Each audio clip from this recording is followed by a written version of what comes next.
দেখেছেন? বিএসএফ কে লেলিয়ে দিয়েছেন, চোপড়াতে 4টে শিশুর মৃত্যু হলো। কটা টিম গেছে?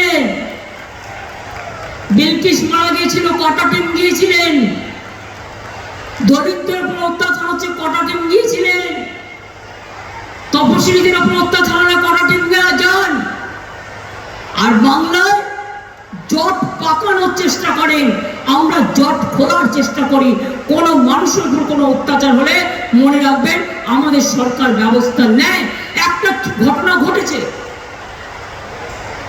ঘটনা হয়েছে, প্রথমে ইডিকে পাঠিয়েছে, তারপরে তার বন্ধু বিজেপি ঢুকেছে ইডিকে সাথে নিয়ে, আর কিছু মিডিয়া ঢুকেছে, ঢুকে তিলকে তাল করছে, শান্তির পরিবর্তে আগুন লাগাচ্ছে। আমি বলতে চাই তাদের যার যা অভিযোগ আছে আমি অফিসার পাঠাবো, তারা শুনবে। এবং যদি কেউ মনে করে কারো কাছ থেকে কেউ কিছু নিয়েছে, সবটাই ফেরত দেওয়া হবে, এটাও মাথা রাখবেন। আমি যখন বলি আমি তখন সেটা করি, কারণ কোনো মহিলা পর্যন্ত কোনো কমপ্লেন করেনি, এফআইআর করেনি। আমি পুলিশকে বলেছি সুমোটো কেস করো। আমাদের ব্লক প্রেসিডেন্ট অ্যারেস্ট হয়ে গেছে, এমনকি আরাবুল ভাঙড়ে, ও তো আমাদের কর্মী, ও তো অ্যারেস্ট হয়ে আছে। তোমরা কতজনকে অ্যারেস্ট করেছো?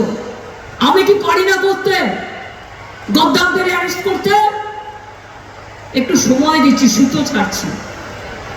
গদ্দারদের সব চুরি দুর্নীতি কেস, সবাইকে বলে চোর, চোরদের ঠাকুর দাদা।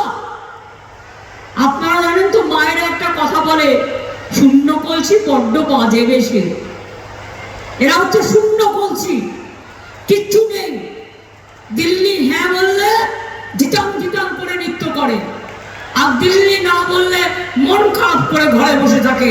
দিল্লির দয়ায় রাজনীতি করে, বাংলাকে ভালোবাসে না। এরা অ্যান্টি বেঙ্গলি, এরা অ্যান্টি মহিলা, মনে রাখবেন, এরা অ্যান্টি দলিত, অ্যান্টি কিষাণ, অ্যান্টি ফার্মার্স। লক্ষ্মীর ভান্ডার আমার মা বোনেরা কোথায়? দ্য সহজ পাঠ, সহজ কথা, সঠিক তথ্য।